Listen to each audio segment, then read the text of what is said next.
پہلی بات تو یہ ہے کہ اگر آپ میرے 25-26 سال پرانے کالمز یہ پی ٹی آئی کے معرض وجود میں آنے سے پہلے میں نے بڑی جنگ لڑی ہے اس بات پہ. سینکڑوں کالمز میں نے لکھے ہیں کہ یکساں نظام تعلیم کیوں ضروری ہے. پہلے تو یہ سمجھ لینا چاہیے ہمیں. آپ تصور کریں ایک باپ کے 5, 6, 7, 8 بیٹے، سگے بیٹے، ان میں سے کوئی چلا جائے ٹاٹ سکول جسے کہتے ہیں یا آرڈنری عام سرکاری سکول، کچھ بچے چلے جائیں 5-4 مختلف مسالک کے مدرسوں میں، مدرسہ نہیں مختلف مسالک کا، یہ ان کا ہے، یہ ان کا ہے، یہ ان کا ہے، یہ ان کا ہے، 3-4 مختلف مسالک کے مدرسوں میں چلے جائیں. ایک بچہ چلا گیا ٹاٹ سکول میں.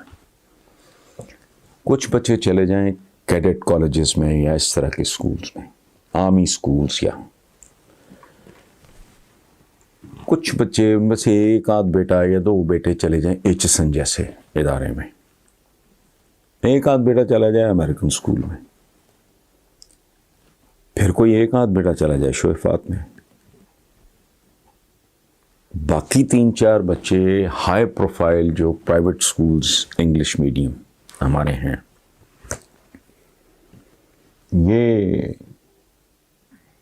باقی بچے ان میں چلے گئے 8, 10, 12 بچے، باپ ماں ایک،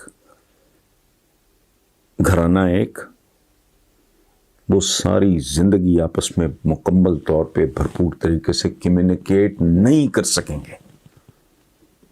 school is like a machine. یہ سوسیجز بنا رہی ہے، یہ مشین یہ شامی کباب تیار کر رہی ہے، فلانا کر رہی، نہیں.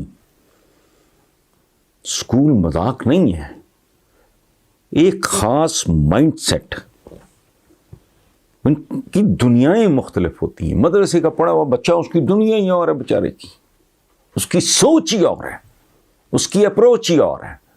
امریکن سکول کا پڑھا ہوا بچہ، شویفات کا پڑھا ہوا، لاہور گرامر کا پڑھا ہوا بچہ بھی کہنا، اس کے پڑھے ہوئے بچے جو کیڈٹ کالجز، کیڈٹ سکولز، یہ وہ اس طرح کی، تو دنیا تو وہ بچے پوری زندگی کبھی جسے کہتے ہیں نا یکجان 2 قالب، وہ نہیں ہو سکتے.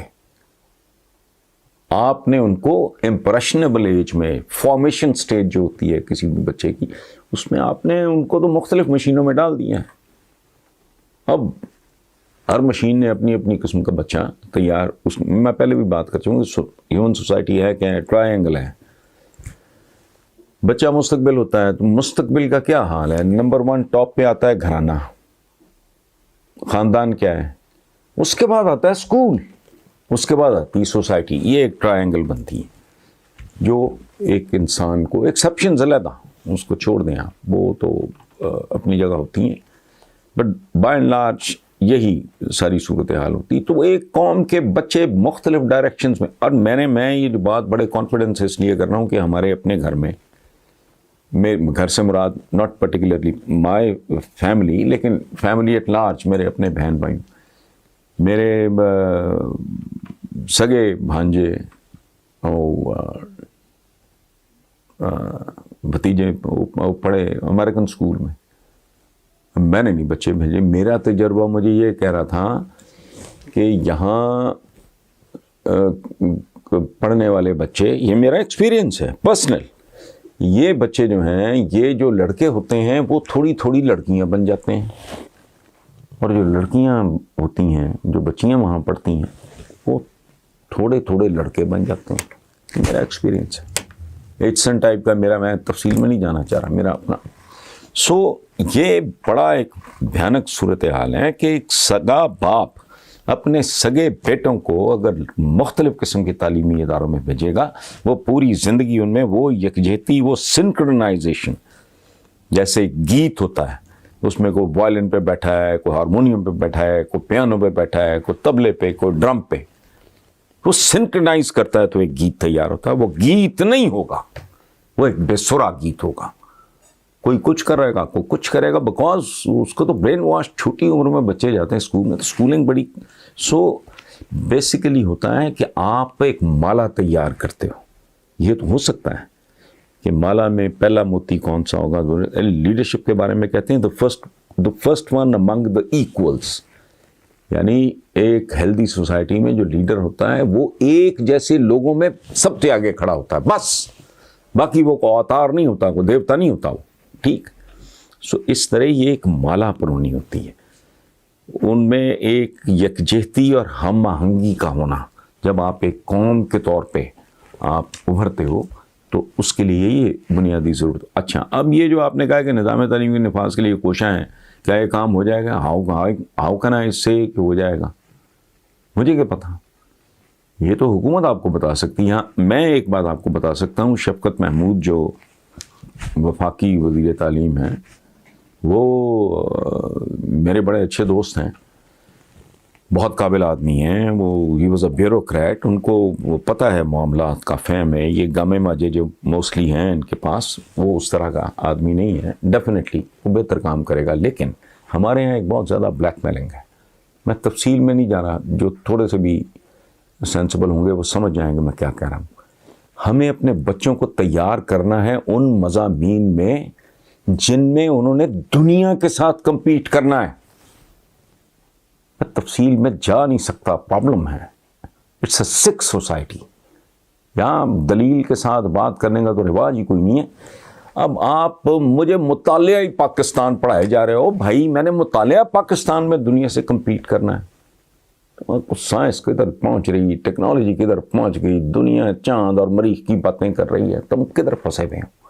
ٹھیک ہے. اور پھر ہمارے ہاں ایک اور ٹریجڈی ہوئی کہ علوم کو تقسیم کیا گیا دینی علوم. یہ دینی علوم ہے. اچھا جی, باقی دنیاوی ہیں, بتائیں مجھے, باقی دنیاوی ہیں وہ بھی اللہ کے ہی ہیں. اگر کوئی بچہ جیولوجی پڑھتا ہے, اس میں ڈاکٹریٹ کرتا ہے, اراضیات کس نے بنائی ہے؟ بھائی تم نے بنائی ہے, رب العالمین کا کام ہے. کوئی بچہ باٹنی پڑھتا ہے, پودے یہ نباتات کا علم ہے, یہ تم نے بنائے ہیں. اچھا, اسی طرح ڈفرینٹ زوالوجی ہے, باٹنی ہے, بیولوجی ہے, پتہ نہیں کیا کیا, مجھے تو نام بھی نہیں آتے. ماڈرن اتنے زیادہ مضامین ہیں. اچھا, کوئی بندہ اگر بات کرتا ہے خلا کی, تو خلا تم نے بنائی ہے, یہ کسی دنیا دار نے نہ, سب کچھ اس کی تخلیق ہے. اور تفکر تدبر کا حکم ہے, اور اس کے بارے میں رب العزت تک پہنچنے کے لیے, خالق و مالک تک پہنچنے کے لیے یہ سب پہیلیاں ہیں جو بوجھنی پڑتی ہیں. ویسٹ اسی لیے ہمیں بہت پیچھے چھوڑ گیا. جب حضور نے فرمایا تھا کہ علم حاصل کرو چاہے تمہیں چین تک جانا پڑے, تو مجھے بتائیں وہ چین میں جا کے کون سا علم حاصل کرنے کی بات کر رہے تھے؟ آپ اس کو دنیاوی علوم کہہ رہے ہو. نہیں, تھوڑا مائنڈ سیٹ ہمیں چینج کرنا ہوگا. ہم نے اگر واقعی با علم لوگ, بڑے لوگ پیدا کرنے, 76 سال ہو گئے, 73 سال 74 سال ہو گئے, ایک بڑا آدمی نہیں آپ نے پیدا کیا. کتنے نوبل پرائز ہر سال ملتے ہیں, ان میں مسلمان کتنے ہوتے ہیں؟ سو بہرحال اس میں آپ غور کریں. بہرحال آپ کے سوال کا میں سوری میں نے تھوڑا لمبا جواب